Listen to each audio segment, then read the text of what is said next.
Shalom bagi kita semua ya. Mari kita akan bangkit berdiri dan kita akan bersama-sama beribadah. Angkat hati kita kepada Tuhan. Setiap jemaat Tuhan yang di rumah juga mari kita bangkit berdiri, kita menghormati Tuhan dan kita angkat tangan kita di hadapan Allah. Inilah wujud kita menghormati dan berserah kepada Tuhan. Dan biarlah Tuhan turun tangan atas hidup kita pada saat ini.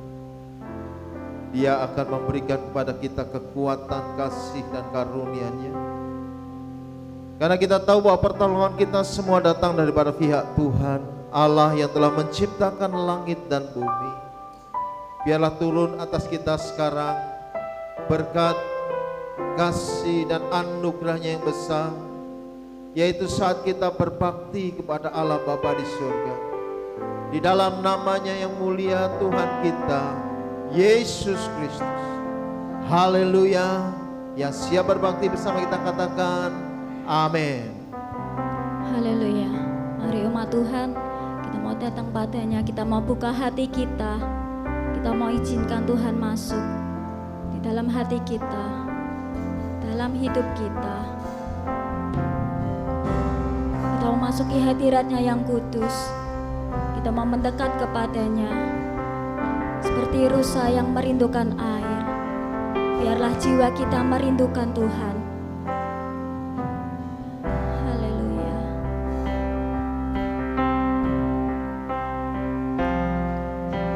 Seperti rusa merindukan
Kami sungguh mengucap syukur Tuhan buat berkat yang sudah Engkau limpahkan bagi kami, buat kasih yang selalu baru dalam hidup kami.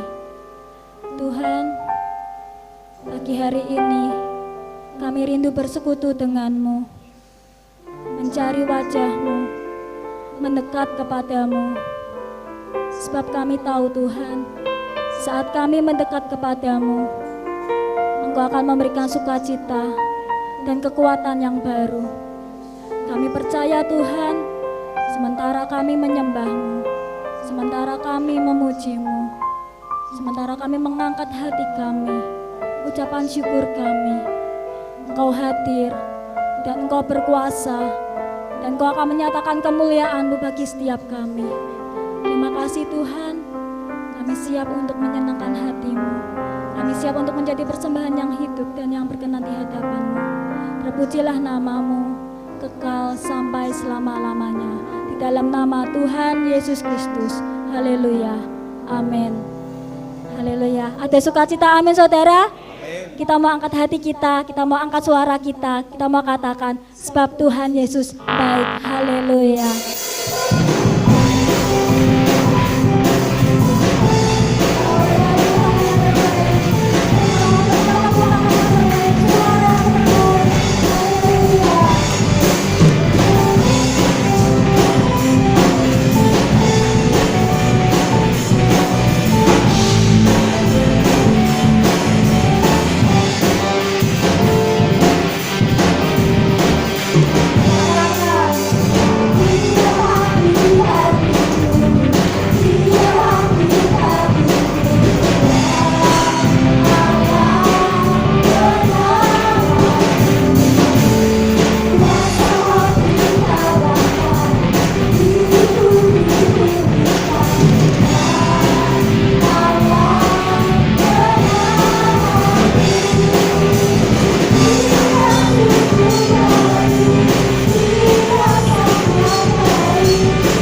Aku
kemenangan besar kami boleh dapatkan. Karena Engkaulah Tuhan Allah semesta alam. Engkaulah yang memelihara kehidupan kami, Engkaulah yang memberikan kami kemenangan itu. Kami percayakan hidup kami dalam kuasa Tuhan. Oleh sebab itu pada saat ini kami membuka hati untuk menjadi pribadi yang berkenan kepadamu. Ajar dan didiklah kami ya Tuhan saat ini. Biarlah Tuhan ketika kami mendengar kebenaran firman-Mu, hikmat-Mu menyertai kami. Biarlah kami bersama-sama boleh memahami apa menjadi maksud kehendak baik-Mu dan urapan-Mu atas kami sekalian. Jamah lidah bibir hamba-Mu ya Allah, sembunyikanlah di balik salib-Mu. Dan kami boleh bersama-sama menikmati kebenaran firman ini. Dan kami mau menjadi orang yang diberkati, orang yang berbahagia. Karena kami mau melakukan firman Tuhan. Di dalam nama Tuhan Yesus saya bersyukur, haleluya, amin. Silakan duduk Bapak Ibu Saudara sekalian. Dan tentunya jemaat Tuhan yang ada di rumah dan seluruh sahabat-sahabat yang bersama-sama kita berbakti pada pagi hari ini. Ya, puji Tuhan. Tidak terasa waktu begitu cepat saudara sekalian, dan kita masih dalam situasi yang prihatin tentunya dengan kondisi yang ada, tetapi tetap kita harus bersyukur dalam segala hal, bersyukur dalam segala sesuatu ya. Ada beberapa pengumuman yang saya ingin sampaikan. Kemarin kami sudah rapat bersama dengan BPD ya, berkaitan dengan peribadatan kita, dan sebagai Ketua PDGBI Ibu Dr. Susana memberikan peringatan yang cukup kuat bagi kita untuk kita bijaksana ketika kita akan membuka ibadah offline. Tentunya dengan kondisi yang ada kita harus lebih berhati-hati saudara sekalian ya. Tidak untuk menakut-nakuti, tetapi untuk kita bertindak bijaksana. Karena orang yang bijaksana itu tahu bahaya ya menghindar. Tetapi kalau orang bodoh itu tahu bahaya mendatangi dan jadilah jatuh. Maka kita harus bijaksana dalam mengambil tindakan. Maka itu rencana untuk tanggal 21 berarti minggu depan kita bisa ibadah offline terpaksa harus kita tunda ya, tunda untuk 2 minggu yang akan datang. Jadi kita akan mulai rencananya tanggal awal bulan Juli ya, awal bulan Juli untuk kita bisa offline. Karena itu kita patut bersabar, lebih khusus kota Semarang karena ternyata peningkatannya cukup signifikan ya, kota Semarang. Informasi yang saya dapatkan justru banyak yang buka gerejanya secara offline, kemudian tidak mengindahkan protokol, ditutup sekalian. Jadi ya sayang ya. Karena itu kita harus hati-hati saudara ya, kita harus hati-hati untuk hal ini, tetapi persiapan untuk ke arah sananya tetap kita kerjakan, kita lakukan ya. Untuk protokol kesehatan harus tetap kita lakukan, kita kerjakan. Dan untuk persiapan offline harus lebih matang lagi. Karena itu untuk pelayan Tuhan, pekerja Tuhan, saya minta kita mulai akan adakan ibadah dengan lebih rapi, ya lebih rapi lagi dengan komponen yang lebih lengkap, ada pengakuan iman dan lain sebagainya. Cuman kemudian akan dipaket lebih ringkas menjadi 1,5 jam. Nanti di awal bulan Juli kita akan lakukan, kalau offline itu berjalan, saudara sekalian, kita adakan ibadah 2 kali. Ya, ibadah 2 kali karena kapasitas tidak memungkinkan untuk jemaat semua datang, itu pun yang lansia diharapkan bisa beribadah tetap di rumah, jadi online tetap jalan, offline tapi juga jalan. Ya, ibadah kita akan lakukan 2 kali, tapi kita langsung 2 kali saudara. Jadi kita berharap jam 7 sampai jam 8:30, kita akan mulai lagi jam 9:30 sampai jam jadi 1,5 jam ya, 9:30 sampai jam 11. Sekolah minggu ada di kebaktian yang kedua tapi tidak di ruangan ini. Karena mungkin ada orang tua yang berangkat ke sini, tidak mungkin tinggal anaknya, Jadi anaknya dengan guru sekolah minggu di ruangan lain, di rumah sana di belakang. Nah, guru-guru sekolah minggunya kebaktian pagi.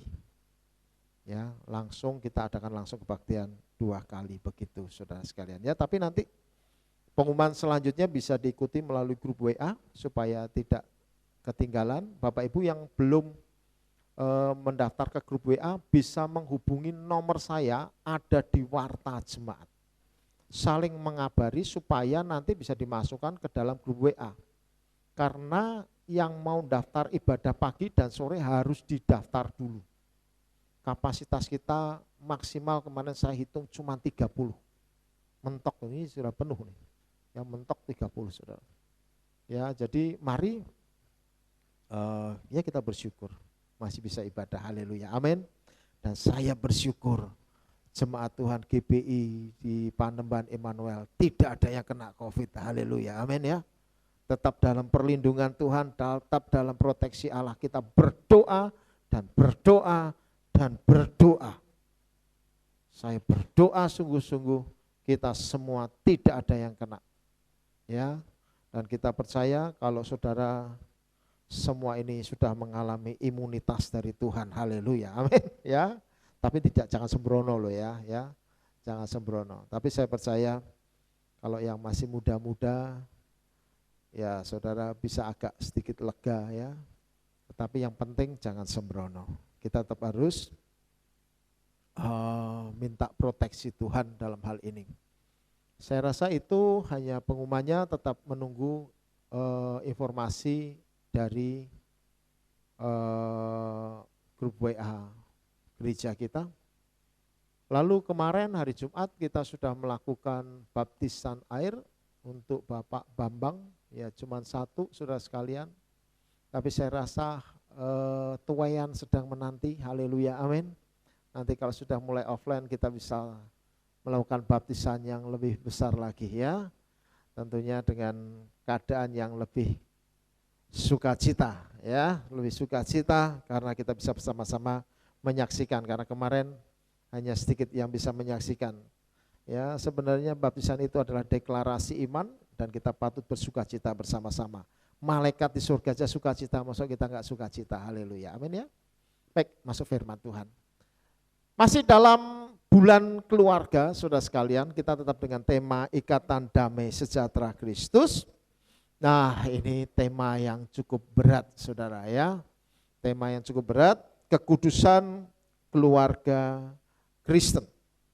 Pertanyaannya adalah, mau enggak sih kita ini hidup berbahagia di dalam satu keluarga?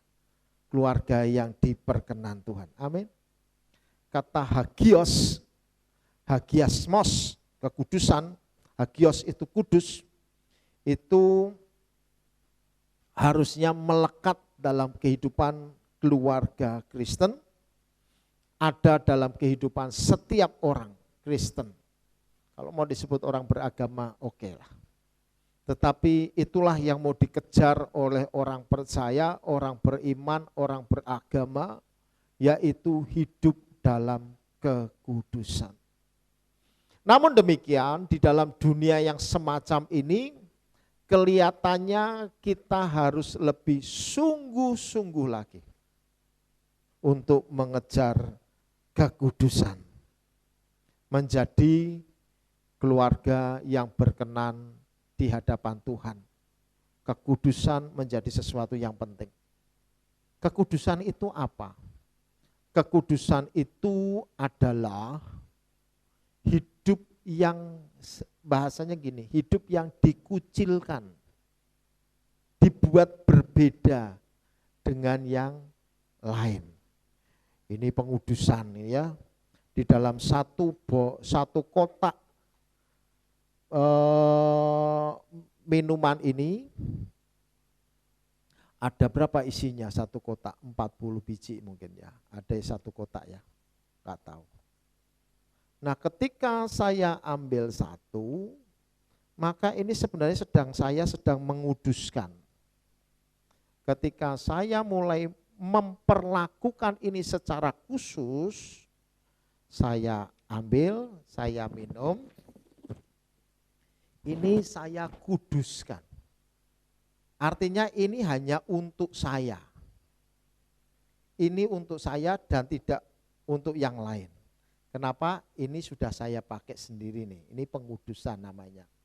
Maka kalau ini habis saya minum, saya kasih orang lain, belum tentu orang lain mau. Harusnya orang lain menolak, lu sudah kena mulutnya kok dikasihan orang lain, gitu kan. Nah ini namanya pengudusan.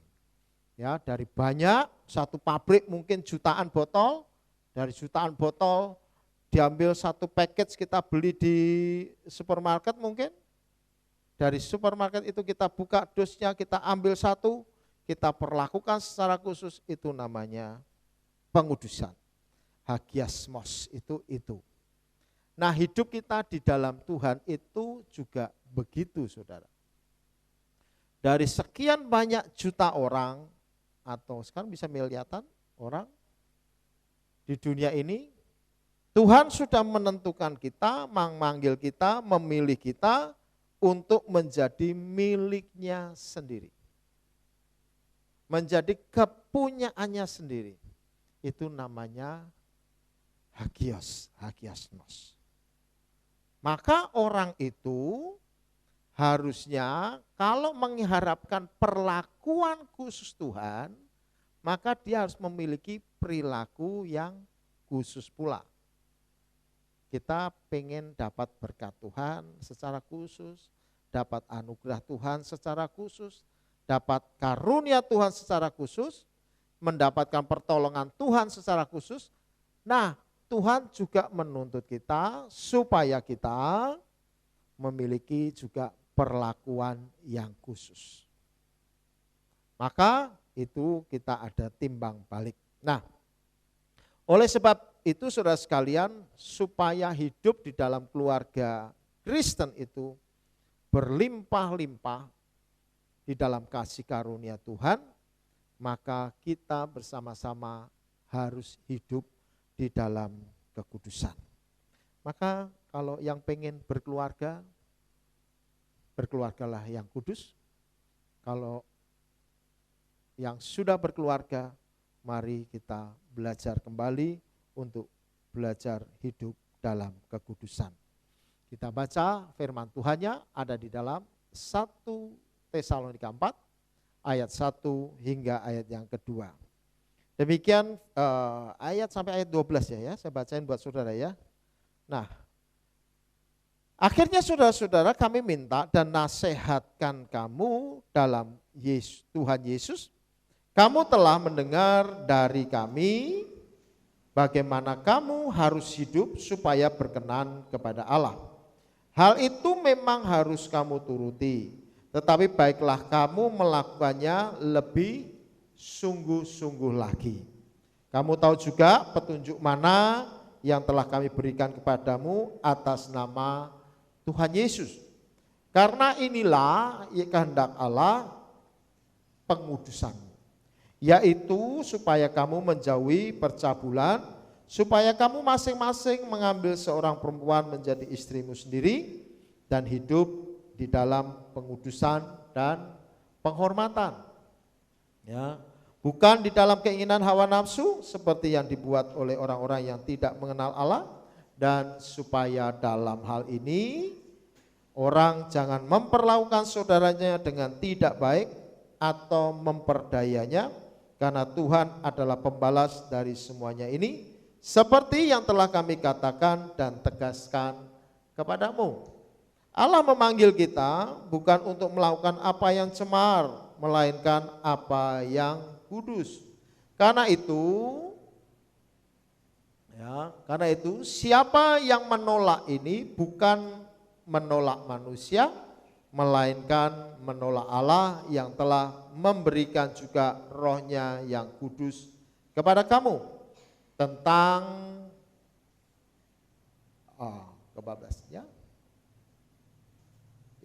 tentang kasih persaudaraan tidak perlu dituliskan kepadamu, karena kamu sendiri telah belajar kasih mengasihi dari Allah. Hal itu kamu lakukan terhadap semua saudara di seluruh wilayah Makedonia, tetapi kami menasihatkan kamu saudara-saudara supaya kamu lebih sungguh-sungguh lagi melakukannya. Ya. Dan anggaplah sebagai suatu kehormatan untuk hidup tenang, untuk mengurus persoalan-persoalannya sendiri dan bekerja dengan tangan seperti yang telah kami pesankan kepadamu. Sehingga kamu hidup sebagai orang yang sopan di mata orang luar dan tidak bergantung kepada mereka. Puji Tuhan.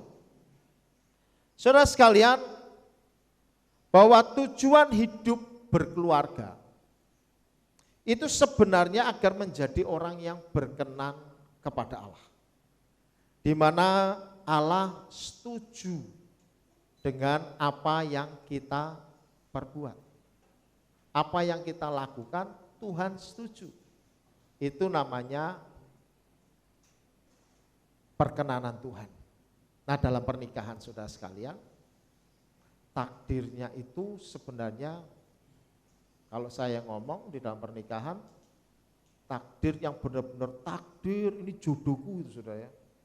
Yaitu cuma Adam dan Hawa. Kenapa? Nggak ada pilihan lain. Kalau ada pilihan lain, dia cari yang lain. Kenapa orang senang sama ini, orang senang sama itu? Pasti ada alasannya. Kenapa memilih ini? Oh yang ganteng, maksud milih yang jelek. Ya kan? Cari yang pinter, maksud cari yang bodoh. Cari yang benar-benar punya kepribadian bagus. Ya kan? Itu pilihan saudara, ya kan? Kepribadian bagus tuh mobil pribadi bagus, rumah pribadi yang bagus, pekerjaan pribadi yang bagus.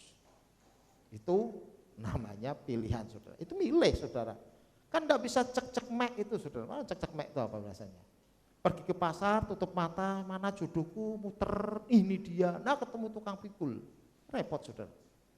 Karena kita ketika mau ketemu jodoh, kita akan benar-benar mencari perkenan Tuhan. Nah kalau sudah ketemu, ambil dalam satu pernikahan, sebenarnya kita sedang minta apa? Persetujuan Tuhan. Nah kalau sudah sampai di pernikahan, itu sebenarnya kita sedang minta persetujuan Tuhan. Tuhan menyatukannya.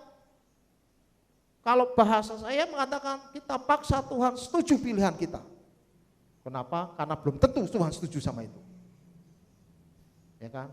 Kadang minta jodoh pun kita enggak minta doa dulu kan, cari dulu, habis itu pokoknya ini Tuhan. Nah itu yang susah itu. Kalau yang enggak ini saya enggak mau. Nah itu saudara, ya kan? Maka ketika sudah dalam pernikahan Tuhan setujui, kalau Tuhan sudah setujui, Tuhan menjadi perekat, Tuhan di tengah-tengah mereka menjadi perekat, maka tidak boleh dipisahkan oleh siapapun. Sudah maksa-maksa Tuhan untuk setuju, maksa pula pisah. Nah, itu kurang ajar. Nah itulah yang namanya perkenanan Tuhan. Tuhan berkenan, Tuhan setuju dengan pilihan kita. Nah tetapi saudara sekalian, ketika kita milih, ketika kita sudah milih dan hidup bersama, itu kita tidak boleh hidup sembarangan. Kita tidak boleh hidup seperti kebanyakan keluarga pada umumnya. Patokannya harus tetap jelas, maka hidup keluarga Kristen itu sebenarnya lah hidup harus sesuai atau berdasarkan pada prinsip firman Tuhan. Kalau hidupnya berdasarkan firman Tuhan, maka masing-masing akan mencoba untuk mengarahkan diri kepada satu pokok yang sama. Tapi kalau prinsipnya beda, itu susah saudara. Kalau dasarnya itu beda, itu menjadikan bangunan keluarga itu tidak akan baik. Satu ideologinya A, satu ideologinya B, disatukan, waduh susah sekali Mas. Perlu upaya usaha yang keras. Ideologinya sama sekalipun, latar belakang pendidikan keluarga itu sudah membuat orang untuk berkeluarga itu tidak mudah saudara. Apalagi kalau agamanya beda, waduh lebih repot saudara. Maka tegas sebagai hamba Tuhan saya menekankan jangan cari jodoh menurut kamu, karena itu pilihanmu, orang yang beragama lain. Kenapa? Itu bikin masalah sendiri. Karena Tuhan sudah memperingatkannya. Prinsipnya cukup jelas. Nah, saudara sekalian, oleh sebab itu hidup keluarga Kristen itu harus mengikuti kebenaran firman Tuhan. Nah, keluarga Kristen karena sudah jelas sesuai dengan firman Tuhan akan berbeda dengan yang ada di dalam dunia ini. Maka orang Kristen hidupnya harus hidup dalam kekudusan. Hidup dalam kekudusan artinya adalah diasingkan atau dikhususkan. Ya, diasingkan, dikhususkan. Artinya agar setiap kita ini percaya, yakin dengan hidup kudus, hidup yang sendiri, bukan artinya kemudian kita mengasingkan diri pergi ke gua, enggak bertemu orang lain, enggak saudara, tetap dalam dunia yang sama. Tapi pola cara hidup kita itu berbeda. Ya. Nah saudara sekalian, firman Tuhan menulis kepada kita pada saat ini yaitu bahwa karena itulah kehendak Allah supaya karena inilah kehendak Allah, ayat yang ketiga, pengudusanmu, yaitu supaya kamu apa? Menjauhi percabulan. Nah, Allah mengidentifikasi percabulan itu seperti orang penyembahan berhala. Allah ini kudus, hanya yang satu-satu yang boleh disembah itu hanya Allah saja. Tapi kalau orang menyembah berhala, itulah yang namanya percabulan. Nah, oleh sebab itu saudara sekalian, dalam hal kita menikah, pastikan kita ini sudah mengkhususkan dulu, termasuk potensinya, ya potensinya. Saya pacaran sama istri 8 tahun, saudara. Ini cinta saya yang pertama dan yang terakhir. Kayak lagu kan? Jadi ya 8 tahun lebih ya. Nah saya tahu saya harus menghilangkan potensi terhadap yang lain. Nah ini prinsip. Kalau kita sudah mengkuduskan seseorang itu ya sudah itu aja. Apakah mudah? Yunda saudara. Mata saya tetap dua saudara. Bisa lihat pula kan mana yang lebih baik, mana yang lebih cantik, mana yang lebih pinter. Oh saya ketok, tapi saya menguduskan diri melihatnya itu. Sudah. Ini sebuah pilihan kehidupan. Ya saudara sekalian, karena termasuk potensi yang di dalamnya. Misalkan begini, orang tuh selingkuh tuh ya saudara. Ini kan belum nikah kan, katanya cari pacar yang banyak. Nah itu sedang bermasalah dengan dirinya. Kenapa?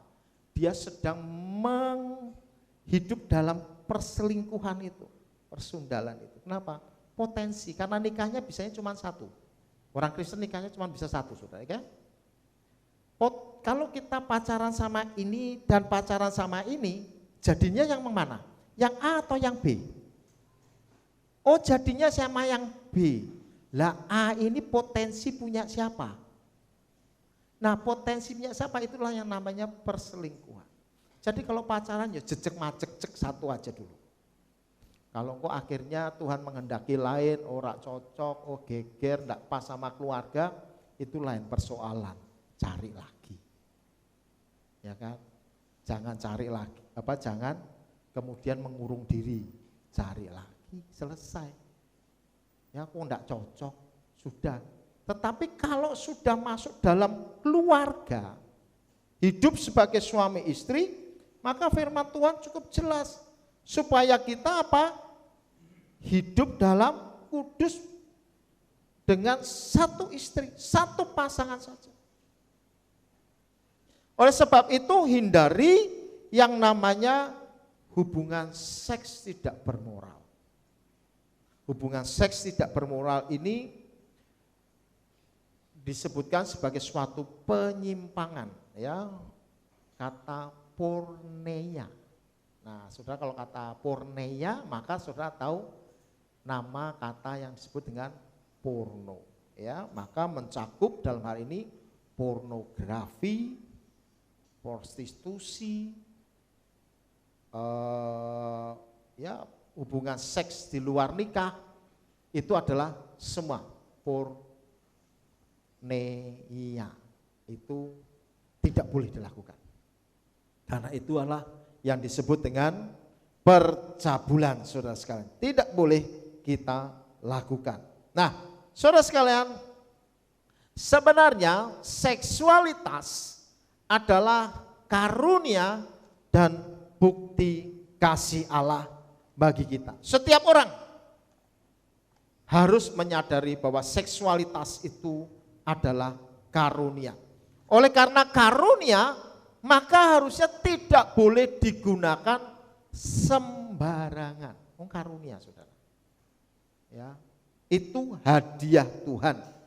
Tidak boleh disalahgunakan karena akan berakibat buruk. Ada banyak kesedihan, ada banyak penderitaan. Ingat saudara, saya boleh menegaskan semua dosa itu terjadi di luar tubuh. Ya, suami istri, sahabat-sahabat yang saat ini beribadah bersama-sama sebagai hamba Tuhan, saya mendesak kalau semua dosa itu terjadi di luar tubuh, tetapi yang namanya seksualitas terjadi di dalam tubuh. Nah, kalau itu terjadi di dalam tubuh saudara sekalian, itu sebenarnya kita sedang menolak Allah. Ingat, tubuh kita adalah bait Allah, tempat Roh Kudus tinggal. Kalau kita memasukkan percabulan dalam diri, makanya di dalam diri kita sedang kita usir keluar. Maka dalam hal seksualitas, penyembuhannya itu harus melalui penumpangan tangan. Ngomong sama pendeta.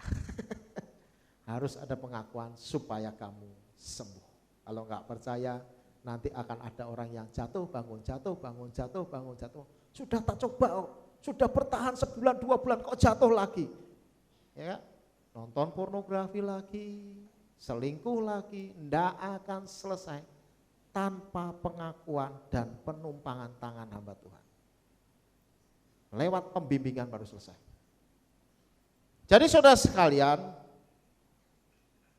seks itu sebenarnya kekuatan yang baik, kekuatan yang indah, kekuatan yang kuat, sesuatu yang misterius, ya. Sesuatu yang dapat mengikat laki-laki dan perempuan menjadi satu, saudara. Menciptakan kasih yang sangat erat, menciptakan keintiman yang bisa dilakukan sampai seumur hidup. Itu seks, saudara. Ini saya ngomong seks bukan artinya urusan yang satu itu aja loh ya. Ya, seks itu cukup dengan ketertarikan laki-laki dengan perempuan. Oh, saya lihat dia cantik, oh dia bagus, itu seks sebenarnya. Maka di situ sudah cukup menjadikan sesuatu yang indah, yang baik. Nah, penyimpangannya apa? Kalau laki-laki lihat laki-laki cantik, waduh belai itu, saudara. Itu proses penyimpangan dan itulah percabulan. Allah akan punya masalah besar sama orang itu. Sodom dan Gomora hancur 1-2 kota itu hanya gara-gara orang maunya sama laki-laki. Laki-laki sama laki-laki. Itu penyimpangan. Maka saudara sekalian, ini sebenarnya seks adalah sesuatu yang baik, tetapi kalau disalahgunakan menjadi masalah yang sangat besar. Ya, karena kita sedang menyalahgunakan kasih karunia Tuhan yang ajaib. Kenapa kita berkeluarga? Ada 2 alasan kita berkeluarga. Prokreasi dan rekreasi. Prokreasi itu karena Tuhan memberikan satu misi, ya kan? Beranaklah, beranak cuculah, dan penuhilah bumi, itu prokreasi. Maka ketika kita punya pernikahan, Tuhan berikan misi, supaya punya anak. Oh ya sudah, punya anak. Oleh sebab itu Tuhan memberikan kenikmatan ketika berhubungan seks. Jadi hubungan seks bukan untuk hal-hal yang lain. Sebenarnya rekreasi terbaik kalau kita berhubungan sama istri. Itu rekreasi terbaik. Banyak orang rekreasi jalan sana, jalan sini, jalan sana, pusing sana, ngabisin duit, kartu kredit habis semua. Habis itu apa lagi? Tambah pusing lagi. Bersama istri, kongko bareng, ngobrol bareng, masak bersama. Kalau duduk bersama di luar, pegangan tangan, itu rekreasi, saudara. Nah, yang menjadi proses penyimpangan adalah kalau mulai suami tidak bisa menganggap istrinya sesuatu yang rekreatif, yang menyenangkan, yang membuat sukacita. Dijajari, nopo cedak-cedak mambune bawang, waduh lah itu saudara. Ya kan? Nopo cedak-cedak wis mawon. Nah itu jadi masalah saudara. Dia tidak bisa lagi menikmati keluarga sebagai rekreasi. Maka pulang ke rumah bagi suami sebuah siksaan, itu masalah. Berarti ada proses pengudusan yang bermasalah. Kalau istri lihat suami pulang sebagai sesuatu yang tidak menyenangkan, itu masalah. Apalagi lebih suka lihat bintang film Korea. Kok boleh ganteng timbangnya bojoku ya. Itu masalah besar. Ya, jadi saudara sekalian, itu sudah proses yang namanya penyalahgunakan kasih karunia seksualitas. Maka saudara sekalian, hidup di dalam pengudusan menjadi penting. Ya. Kalau orang mulai proses penyangkalan terhadap kasih karunia Tuhan ini saudara sekalian, maka ada rasa sakit yang sukar diobati, yaitu sakit hati. Kalau luka di tangan kelihatan, dikasih obat selesai. Sakit hati bisa jadi penderitaan seumur hidup. Maka hati-hatilah dengan seksualitas. Seksualitas tidak untuk mengeksploitasi diri kita sendiri, tidak juga mengeksploitasi orang lain. Ada banyak orang itu mengeksploitasi dirinya sendiri ya, bahkan secara berkelebihan. Banyak orang mati itu karena obat kuat loh saudara. Ya, karena terlalu over jantungan mati. Karena Pak, dia mengeksploitasi dirinya sedemikian rupa.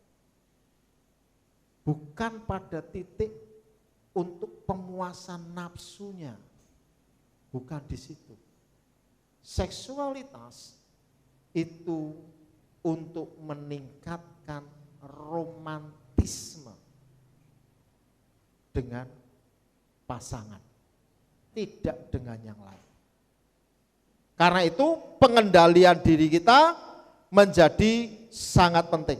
Tanpa kendali diri saudara sekalian, maka rusaklah pertahanan kekudusan kita. Amin. Ya, saya rindu kita bersama-sama menjadi orang-orang yang berkenan kepada Allah. Berkenan kepada Allah, ada berkat Tuhan. Kalau berkenan kepada Allah ada berkat Tuhan, ada sukacita.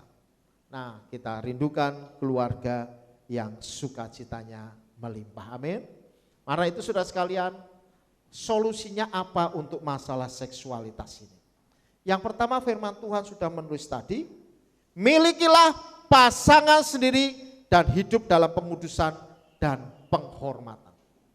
Miliki sendiri. Ya, jangan pengen punya lain. Karena pengen punya lain itu masalah. Kalau Tuhan sudah memberikan, sudah itu dinikmati. Cari sisi-sisi yang positif dari pasangan sendiri. Baik yang pacaran, terus kembangkan diri. ya untuk bisa hidup dalam pengudusan. Jangan mencoba meleng kiri kanan. Kalau pacaran masih meleng kiri kanan, saya ragu pernikahannya enggak meleng, saudara. Meleng itu apa, saudara? Ngelirik kiri, ngelirik kanan. Lalu banding-bandingkan. Loh, itu naturalnya manusia. Saya pernah muda. Ini untuk perkara gini tidak mudah untuk yang muda. Gua kan masih bebas, Om. Kan bisa memilih. Lu memang supermarket pasar tinggal milih ini. Oh, enggak cocok yang pirang, ganti yang hitam, ganti yang belang, ganti yang apa. Ya ampun, itu supermarket dogi baru bisa boleh tuh. Ya toh, kalau kita pilih di pet shop, oh gua nggak suka yang ini, kurang gemuk, oh yang ini, oh ini lebih gemuk, oh ini yang pudel, ini yang ini. Kita bisa pilih. Ini orang, saudara. Kita pun tidak mau diperlakukan seperti itu. Jadi milikilah pasangan sendiri dan hidup dalam pengudusan dan penghormatan. Jadi orang terhormat. Jangan sampai disebut orang Kristen, loh kok putus napa? Selingkuh, kan sakit, saudara. Itu sakit yang sampai di sini. Jadi mari hidup dalam pengudusan. Ya, lalu yang kedua, mari usahakan pernikahan yang terhormat. Menolak untuk pergaulan seks bebas. Zaman sekarang itu luar biasa godaannya. Ya, luar biasa godaannya. Dan saya sebagai pengurus saya tahu, saudara, kalau hamba-hamba Tuhan aja ada yang bisa kena seperti itu, bagaimana yang hidup secara, ya anggap aja dalam tanda petik sekuler gitu ya, yang secara umum. Itu jadi sesuatu yang mengerikan. Tapi firman Tuhan jelas menyatakan kalau engkau mau jadi keluarga yang kudus, keluarga yang baik, keluarga yang diperkenan Tuhan, keluarga yang mendapatkan berkat Tuhan, usahakan pernikahan yang terhormat. Ya, dalam pola dan perilaku ini tidak sekedar kehidupan berdua saja, karena ini akan mencakup seluruh keluarga. Mencakup seluruh keluarga artinya seluruh anggota keluarga. Harusnya pernikahan itu sebuah pernikahan yang terhormat. Ya. Karena itu saudara sekalian, yang ketiga, bagaimana menghadapi masalah seksualitas ini, yaitu janganlah kita berperilaku seperti orang dunia. Kita harus memang berbeda daripada orang dunia. Karena itu norma-norma yang ada di dalam dunia, saudara sekalian, mungkin diterima oleh masyarakat secara luas, tapi kalau itu bertentangan dengan firman Tuhan, maaf saya harus mengatakan kita harus menolak norma itu. Karena tidak sesuai dengan kebenaran firman Tuhan. Kita nggak bisa terima itu. Dalam hal konteks seks misalkan. Kalau ada yang mengatakan film video porno itu wah normal lah, biasalah, anak laki-laki lihat gitu tuh wah umum. Enggak, laki-laki tok wedok juga suka ternyata. Kalau itu dianggap normal, saya bilang lu yang nggak normal. Kalau gonta ganti pacar itu normal, saya bilang lu yang nggak normal. Bukan begitu caranya memperlakukan orang. Orang tidak boleh dieksploitasi semacam itu, tidak boleh, saudara. Ya, oleh sebab itu saudara sekalian, norma-norma yang ada di dunia tidak boleh kita ikuti. Karena dunia ini akan mengarahkan kita kepada pembenaran akan dosa. Dunia akan membuat kita memiliki toleransi terlalu luas, terlalu besar, sampai di luar toleransi kebenaran, supaya kita merasakan pembenaran terhadap perilaku dosa. Nah itu nggak bisa diterima.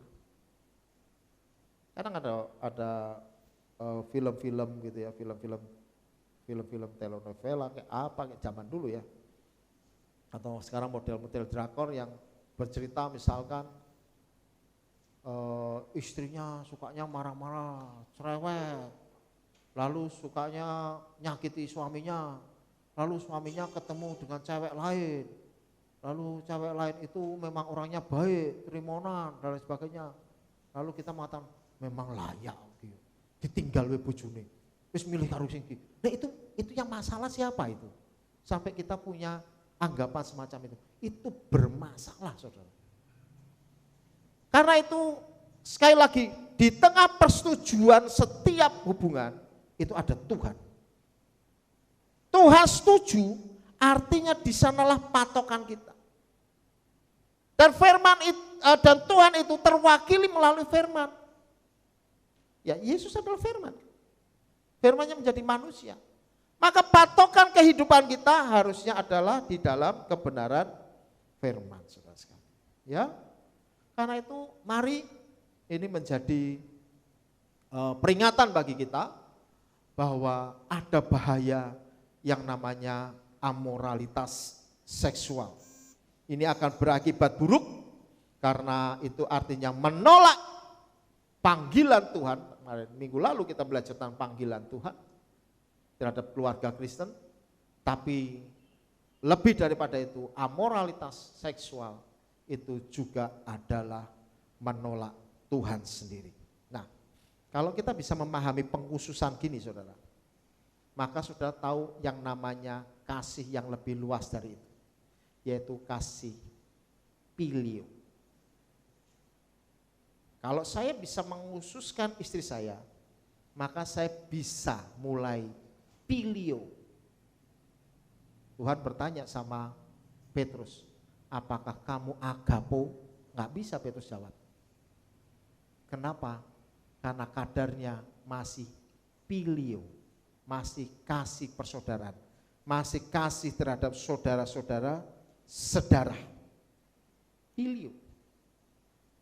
Nah, kalau kita bisa filio, saudara sekalian, oh ini saudara-saudara saya akan memperlakukan saudara-saudara saya, adik-adik saya memperlakukan ponakan-ponakan saya, melakukan keluarga dalam saya pasti berbeda dengan yang lain dalam konteks-konteks tertentu. Maka ketika kita bisa filio kasih persaudaraan, maka kita bisa stores kasih kepada semua saudara seiman. Ya, bohong kalau kita tidak mengasihi saudara tapi mengasihi saudara seiman. Pasti ada tendensius apa di sana. Kalau kita bisa mengasihi saudara seiman, engkau bisa agape, kasih kepada semua orang. Kasih yang walaupun, kasih yang meskipun. Jadi saudara, dimulai dari sebenarnya kasih eros, itulah kita belajar mengkhususkan diri. Ada orang mengatakan kasih eros itu yang paling buruk. Kasih eros itu yang paling jelek. Siapa bilang itu intinya, saudara? Engkau bisa setia sama istri, engkau bisa setia sama saudara. Engkau bisa setia sama saudara, engkau bisa setia sama saudara seiman. Engkau bisa setia sama saudara seiman, engkau bisa setia sama semua orang. Karena engkau pegang prinsip kasihnya. Pernahkah saudara tahu bahwa Tuhan kita juga mengasihi kita secara eros? Dia menganggap kita gerejanya sebagai mempelai. Akhirnya kita akan menyambut Kristus sebagai apa? Mempelai. Kenapa? Karena Tuhan ingin memperlakukan kita khusus. Memperlakukan kita secara kudus. Nah, kalau kita bisa sampai paling tidak pagi hari ini saya mengejar saudara. Milikilah kasih persaudaraan. Nah, kalau kasih persaudaraan-saudara sekalian, maka kita memahami beberapa hal. Yaitu kita harus tetap melakukan pekerjaan dengan baik. Ini berhubungan dengan pekerjaan, berhubungan dengan bisnis, karena kita tidak mau nyusahin orang lain. Itu prinsip kasih pilih. Kalau kita ini hidupnya bisa tenang, ngurus persoalan-persoalannya kita sendiri, itu prinsip kasih pilih. Sampai di situ, saudara. Ya. Dengan demikian kita bisa membuat hidup kita ini hidup dalam pengudusan Allah.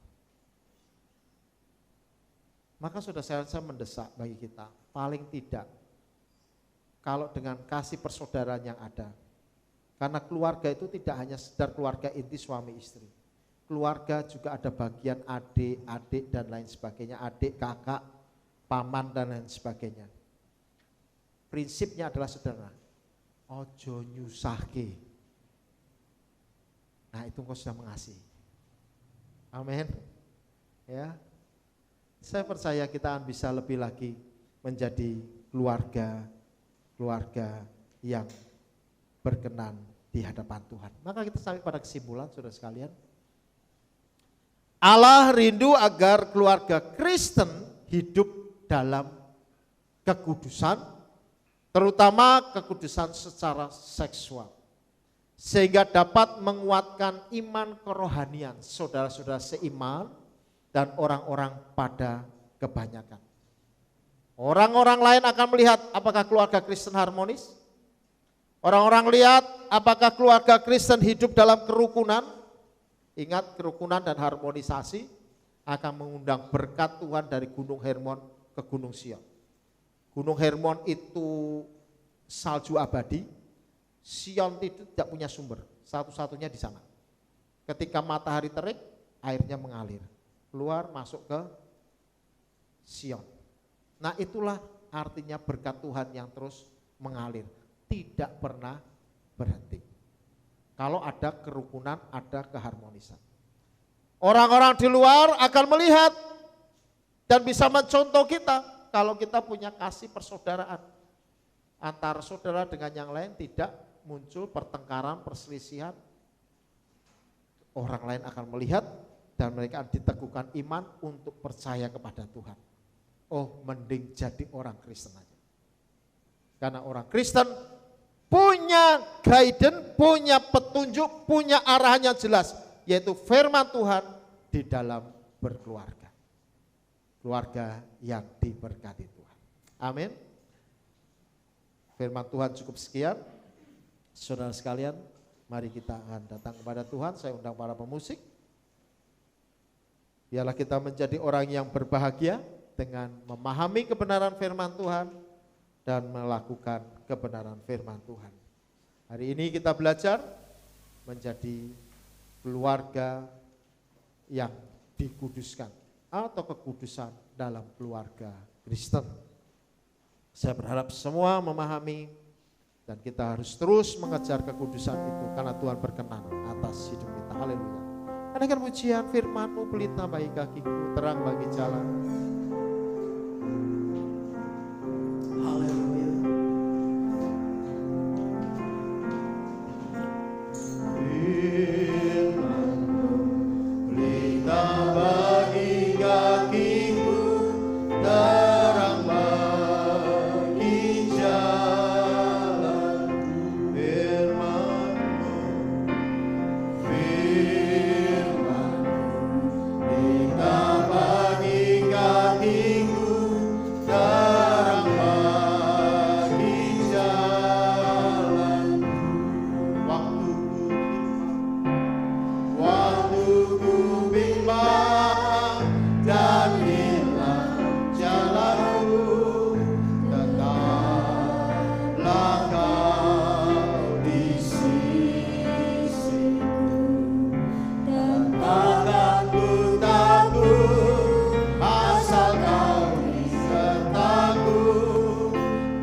kami berdoa di hadapan-Mu ya Tuhan, biarlah firman ini termeteraikan dalam dasar hati kami.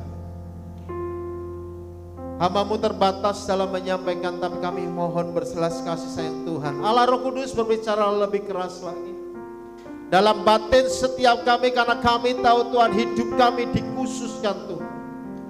Hidup kami dikuduskan Tuhan, karena Tuhan cinta kami. Tuhan turun ke dunia, mati tergantung di atas kayu salib supaya kami selamat.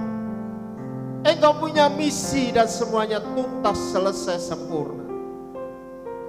Maka kami dikuduskan, kami disucikan dengan darah anak domba. Bapa di surga, oleh sebab itu kami pun ingin hidup dengan perilaku yang khusus. Hidup dengan cara-cara yang kudus, yaitu hidup dalam perkenan Tuhan sesuai dengan kebenaran firman. Kami tidak ingin sama dengan dunia. Kalau dunia menganggapnya itu sebagai norma yang biasa, sebagai sesuatu yang umum, sekalipun itu melanggar dosa, melanggar hati nurani maupun moralitas, kami tidak ingin seperti dunia. Kami ingin seperti yang Tuhan mau. Maka Tuhan, biarlah Engkau mengampuni kami. Sekali lagi Engkau menguduskan kami. Biarlah pengajaran hari ini berbicara tentang kekudusan keluarga Kristen. Kami sudah memahami dan kami tahu bagaimana kami harus bersikap. Perilaku kami jelas ya Tuhan. Kami tidak boleh jatuh di dalam percabulan. Baik itu dengan menduakan Tuhan, dengan menyembah berhala. Karena sama dengan itu, kami kalau berselingkuh, maka itu adalah bagian dari penyembahan berhala. Kalau kami mendua hati terhadap keluarga, terhadap pasangan kami, sebenarnya kami sedang menolak Allah dalam diri kami. Karena itu ampuni kami Tuhan, kalau di waktu yang lalu kami seringkali melakukan hal yang demikian. Karena kami tidak menyadari bahwa itu terjadi oleh karena pornografi. Bisa saja terjadi karena prostitusi. Bisa pula terjadi karena penyimpangan seks. Ampuni kami ya Tuhan. Ampunilah kami. Hamba berdoa Tuhan, biarlah semangat Tuhan menyadari dan memahami itu. Engkau memberikan pengampunan bagi setiap kami di tempat ini dan seluruh sahabat yang dimanapun mereka berada. Biarlah kami memulai lembaran yang baru ya Tuhan melalui pengampunan. Kami mau jadi orang yang diberkati Tuhan. Kami mau jadi orang yang berbahagia dalam keluarga kami. Maka Tuhan, beracaralah atas kami sekalian. Pada saat ini Roh Kudus masuk dalam diri kami kembali. Masuk ya Tuhan dan tetap diam di dalam. Kami perlu Roh Kudus yang mengingatkan. Kami perlu Roh Kudus yang mengajar. Kami perlu Roh Kudus yang mengarahkan kami pada kebenaran. Kami perlu Roh Kudus yang mengingatkan kami pada firman, sehingga kami memiliki guidance yang cukup jelas, petunjuk yang jelas tentang bagaimana kami bersikap terhadap seksualitas, agar keluarga kami berbahagia. Maka kami mau lembaran yang baru ini Tuhan, dan nama Yesus ada di dalamnya. Nama Yesus Kristus akan ada senantiasa dalam keluarga kami, dalam pasangan kami, dalam anak-anak kami, dalam saudara-saudara kami yang lain. Dengan kami setia, maka kami mau Tuhan mengasihi saudara-saudara kami yang lain. Kami mau mengasihi kepada saudara-saudara seiman, dan kami mau mengasihi semua orang sebagaimana Engkau memerintahkan kepada kami. Pada akhirnya agape terjadi atas kami ketika kami mengasihi sesama manusia seperti kami mengasihi diri kami sendiri. itu akan kami mulai dengan kami menguduskan hidup keluarga kami. Terima kasih Tuhan Yesus, Engkau baik bagi kami. Engkau mengajar dan mendidik kami. Dan terpujilah kiranya nama-Mu. Sembunyikan nama balik saling mulia Tuhan. Nama-Mu layak dipuji dan dimuliakan. Sekarang biarlah kami bersama-sama menyatukan iman, percaya dan berdoa bersama. Terlebih khusus untuk anak-anak-Mu yang berulang tahun di minggu ini ya Bapa di surga. Engkau sudah menambahkan usia atas hidup saudara-saudara kami. Maka Tuhan, Engkau tambahkan berkat, tambahkan kasih karunia, tambahkan kuasa-Mu atas hidup mereka. Engkau pula Tuhan yang meletakkan langkah mereka sukses senantiasa. Tuhan memberkati dengan panjang usia, diberkati dengan sukacita dan damai. Kami mengasihi saudara-saudara kami yang berulang tahun. Biar mereka senantiasa mengingat tahun-tahun mereka, mengingat pula pemeliharaan Tuhan yang sempurna. Kami juga berdoa ya Tuhan untuk bangsa dan negara kami Indonesia, bangsa yang kami cintai. Dari Sabang hingga ke Merauke, berkat-Mu atas Indonesia. Maka kami senantiasa berseru pada saat ini Tuhan, Shalom Indonesia. Indonesia aman, damai, sejahtera. Kami percaya Indonesia sedang dilawan Tuhan. Kami percaya sedang tuaian besar terjadi. Kami percaya Indonesia dalam kuasa Tuhan. Kami percayakan pemimpin kami dari pusat ke daerah di dalam kuasa Tuhan. Bapak Joko Widodo presiden kami diberkati Tuhan. Bapak Ganjar Pranowo gubernur kami diberkati Tuhan. Kami berdoa untuk Bapak Hendar Prihadi wali kota Semarang, wali kota kami diberkati Tuhan. Kami berdoa untuk Kecamatan Gayam Sari, Ibu Niken lurah kami, Lurah Siwalan. Engkau juga memberkati mereka ya Tuhan. Engkau memberkati RW RT kami semua. Nyata kuasa-Mu atas pemimpin-pemimpin kami. Diberkati hamba-Mu ini. Biarlah Indonesia segera lepas dari COVID-19. Apa yang tidak ditanam Tuhan, sakit penyakit bukan datang daripada Tuhan. Maka kami berhak dalam kuasa-Mu mencabut dalam nama Tuhan Yesus. Mohon belas kasih sayang-Mu Tuhan, kami cabut dalam nama Yesus. Lebih khusus untuk anak-anak Tuhan, aku berdoa perlindungan-Mu yang kuat atas kami sekalian. Jamah setiap kami ya Tuhan, supaya kami tidak ada satupun yang terkena. Dalam nama Tuhan Yesus aku mohon belas kuasa-Mu atas kami sekalian. Dan kami boleh bersama-sama berdoa ya Tuhan untuk gereja-Mu di tempat ini. Kalau sementara kami melakukan ibadah demikian, kami percaya ini juga bagian dari rencana Tuhan. Kami tidak tahu yang ke depan, tapi yang kami tahu Tuhan cinta kami. Engkau memberkati gereja-Mu di tempat ini Tuhan. Engkau memberkati seluruh peribadatan yang kami adakan. Firman mengatakan buluh yang terkulai tidak dipatahkan, sumbu yang redup tidak dipadamkan. Maka itu akan dibuatnya lebih indah, lebih terang.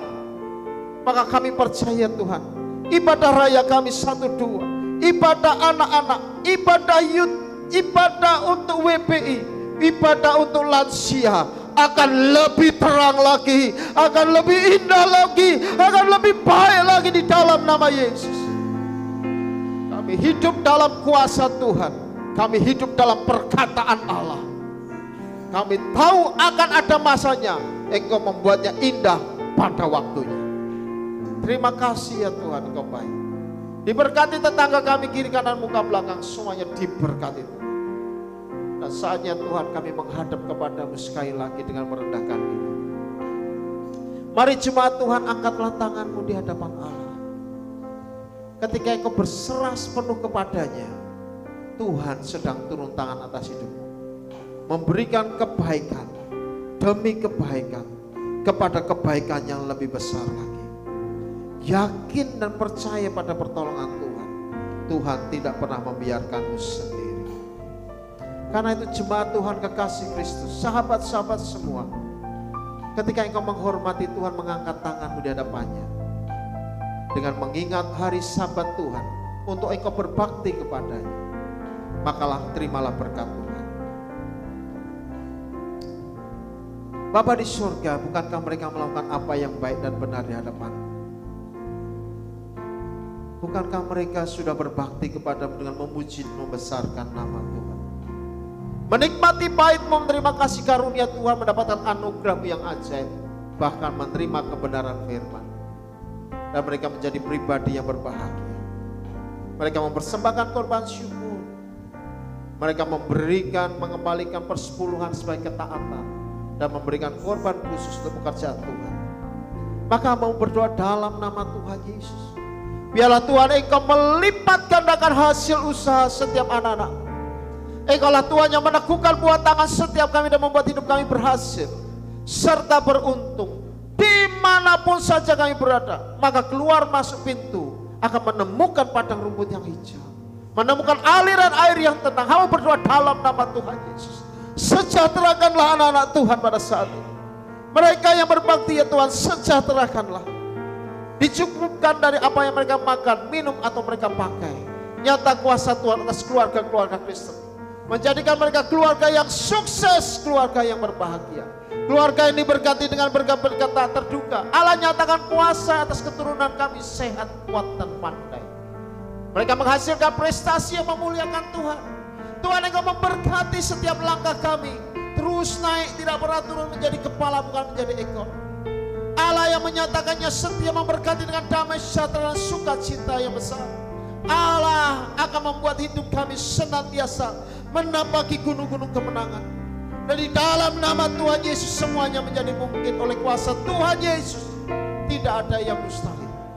Kami boleh mendapatkan perkara-perkara ajaib. Terima kasih ya Tuhan Yesus, kebaik-baik kami. Terpujilah kiranya nama-Mu. Oleh sebab itu jemaat Tuhan kekasih Kristus, ketika Engkau kembali ke dalam aktivitas hidupmu, pekerjaan dan usaha dagang, biarlah Engkau pergi dan bawalah berkat, damai sejahtera daripada Allah Bapa, berkat kasih karunia Tuhan kita Yesus Kristus, serta persekutuan di dalam kuat kuasa Roh Kudus yang menyertai-Mu sekarang sampai selama-lamanya. Haleluya. Yang diberkati bersama katakan amin. Mari kita bersyukur.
Tuhan Yesus memberkati.